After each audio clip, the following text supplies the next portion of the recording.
Hey ProGuides family, how's it going? My name is Nathan Ng and I got the newest champion builds for you. This video will cover the latest trending builds for all 5 roles on patch 12.10. In case you're unfamiliar with the series, we cover everything from new innovation to situational builds, so make sure to stay tuned to stay on top of the meta.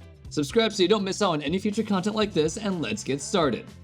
Starting things off, let's talk about the top lane. With the latest patch's durability updates, more and more players are choosing to build around longevity rather than burst damage. The result, significant changes in various builds, especially for champions that can choose to build either bruiser or pure damage. Renekton is first on our list, so let me give you guys a quick rundown of what's changed. Let's start with the runes. Take Press the Attack, Triumph, Legend Tenacity, Last Stand, Second Wind, Overgrowth, Double Adaptive Force, and a defensive rune. While there's some room to debate between Conqueror and Press the Attack, the reason you take Press the Attack is that it's easier to fully take advantage of it in lane. On top of this, it amplifies the damage that your teammates deal, making it a much more effective rune in team fights where, hopefully, you and your teammates have the same targets in mind. For your items, build Blade of the Rune King, Defensive Boots, Frostfire Gauntlet, Death's Dance, Maul Malmortius, and Guardian Angel. Frostfire Gauntlet is the biggest adjustment made. With burst damage not as strong as before, it's important that bruisers head into fights ready for longer ones than before. Frostfire Gauntlet provides the defensive stats that Renekton needs, some extended damage, and even some helpful crowd control for him and his teammates. The next build is for NaRa. Similarly to Renekton, more and more players are making the switch to Frostfire Gauntlet. A dedicated frontliner is essential this patch, but oddly enough, NaRa is able to not only lead the charge for his team, but also soft counter tanks and bruisers in the side lane. As NaRa deals a sizable amount of percentage health damage, he's come out as a much better pick this patch. For his runes, take Grasp of the Undying, Demolish, Second Wind, Overgrowth, Triumph, Legend Alacrity, Attack Speed, Adaptive Force, and a defensive rune. Demolish is a solid pickup, especially in cases where you're able to win lane. Even if you can't pick up solo kills, putting them down should be enough to slowly start chipping away at their turrets. Later on into the game, the rune also allows NaRa to pose a much larger threat while split pushing. Next are his items. Build Frostfire Gauntlet, Defensive Boots, Blade of the Rune King, Death's Dance, Wit's End, and Gargoyle's Stoneplate. Blade of the Rune King and Wit's End provide NaRa with an immense amount of damage. On top of the on-hit damage, the extra attack speed these two items provide synergize extremely well with NaRa's W. Before wrapping up this section, let me also point out the significant meta changes that are bound to come this patch. With an immense amount of balance changes, it's easy to start falling behind, which is why I heavily suggest contacting our coaches on our website, ProGuides.com. If you're falling behind, they'd be more than happy to help you learn the new builds, strategies, and much more. That covers the top lane build, so we'll put them on the screen one more time for you guys to review. Next, let's run through the jungle builds. This patch marks the return of Jungle Poppy. Again, we have a solid frontliner who deals with other tanks impressively well. Poppy's percentage health damage makes her a great answer to the increased durability. In addition, her high pressure ganks make her great for taking out overextended enemies as well as initiating turret dives, as there are plenty of walls near them for her to work with. For some additional kill pressure, it's also worth noting that players are often running Ignite to help pick up some early takedowns. For her runes, run Predator, Sudden Impact, Eyeball Collection, Relentless Hunter, Shield Bash, Overgrowth, Double Adaptive Force, and Health. Predator significantly increases Poppy's engage range and also makes her ganks much more effective. With the extra movement speed, she's able to more easily get behind her opponents or get into position and send them against the wall. Next up, let's go ahead and talk about her items. For her items, build Divine Sunderer, Defensive Boots, Death's Dance, Black Cleaver, Maul Malmortius, and Guardian Angel. With items like Divine Sunderer and Black Cleaver, Poppy ends up as an effective tank killer. Even then, the build grants a solid amount of tankiness, making her a powerful threat as well as an excellent frontliner. Second in the jungle, we have a build for Olaf.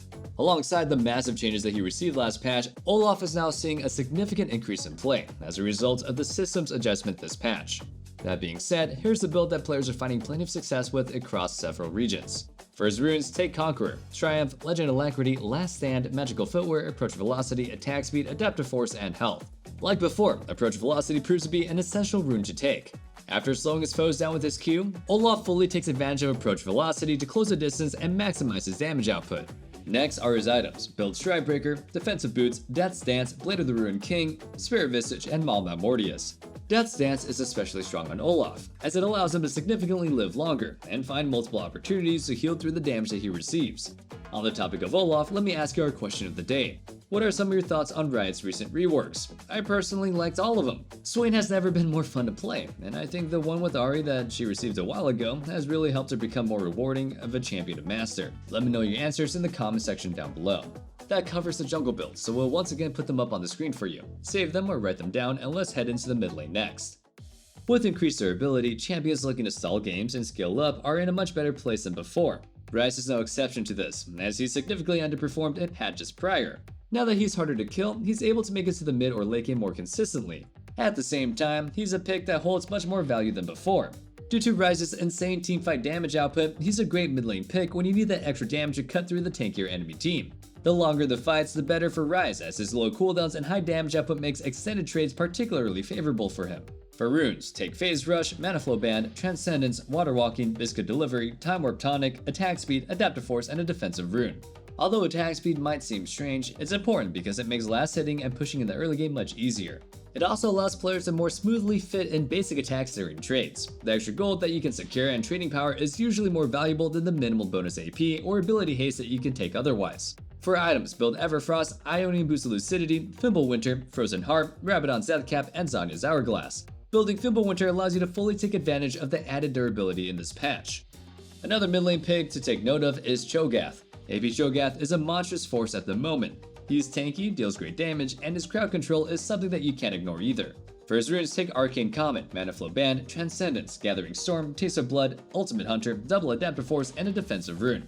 Ultimate Hunter is great, as it accelerates Chogath's scaling and also allows him to heavily contribute to teamfights. Now let's talk about Chogath's items. Build Crown of the Shattered Queen, Defensive Boots, Fimbulwinter, Demonic Embrace, Zhonya's Hourglass, and either Cosmic Drive, Force of Nature, or Deadman's Plate as your final item. While it may seem odd, Crown of the Shattered Queen is a powerful purchase on Chogath because of the mythic stats that it provides. It grants additional AP as well as movement speed for each legendary item completed. Finishing off the build with some extra movement speed will help make Chogath a late game threat, as it'll help him get in range of enemies and burst them down with his ultimate. That's it for the mid lane build, so we'll put them up on the screen one more time. With the mid lane covered, let's finish things up with the bot lane builds. Underperforming heavily, Varus recently received some buffs to help him out. Although Ryze buffed him last patch with the intent of encouraging on-hit builds, history is repeating itself. Most players don't really care about on-hit builds and are continuing to play Lethality Varus while taking advantage of the small buffs that he received. The extra attack speed still helps him out when trading with enemies and also in teamfights. Also want to shout out our courses on ProGuides.com, including one that we have about teamfighting. For Varus' runes, take Hella Blade, Cheap Shot, Eyeball Collection, Ultimate Hunter, Presence of Mind, Legend Alacrity, Double Adaptive Force, and a defensive rune. For his items, build Eclipse, Ionian Boost of Lucidity, Mana Immune, Serelda's Grudge, Edge of Night, and Yumi's Ghostblade.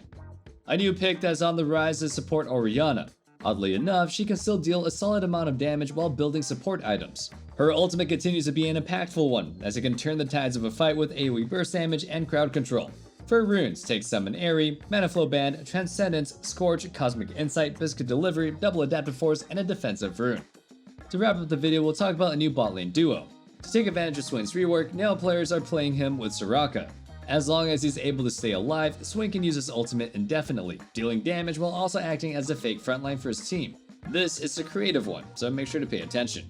For Swain's runes, take Phase Rush, Mana Flow Band, Celerity, Water Walking, Bone Plating, Overgrowth, Double Adaptive Force, and Health. What important here are his items: Moonstone Renewer, Defensive Boots, Rally's Crystal Scepter, Zhonya's Hourglass, Demonic Embrace, and Rabadon's Deathcap. The reason you take Moonstone Renewer is to act as a battery for Soraka. As she has to slowly drain her own health to keep Swain alive, Moonstone Renewer allows them to basically feed off of each other. Swain heals Soraka, Soraka heals him back, and the loop just doesn't end until the enemy team is dead. Also, take note that players typically run Flash and Ghost on Swain, and this allows Soraka to run heal. The added movement speed makes Swain a huge menace in teamfights, as it makes him impossible to escape from. That being said, Soraka's runes are Summon Airy, Mana Flow Band, Transcendence, Gathering Storm, Bone Plating, Revitalize, Ability Haste, Adaptive Force, and Health. For items, build Spell Thief's Edge, Ionian Boots of Lucidity, Moonstone Renewer, Sapphire Flowing Water, Redemption, and Anathema's Chains. We've finished the bottom lane build, so take a look on the screen for a final recap of them. Thank you guys so much for watching Korean builds for patch 12.10. Hope you guys enjoyed it. Like always, let us know your thoughts or feedback in the comments down below. Try them out. A lot of these builds are not only strong, but also fun to use. And until next time, stay safe, stay healthy, and have a wonderful day. Peace.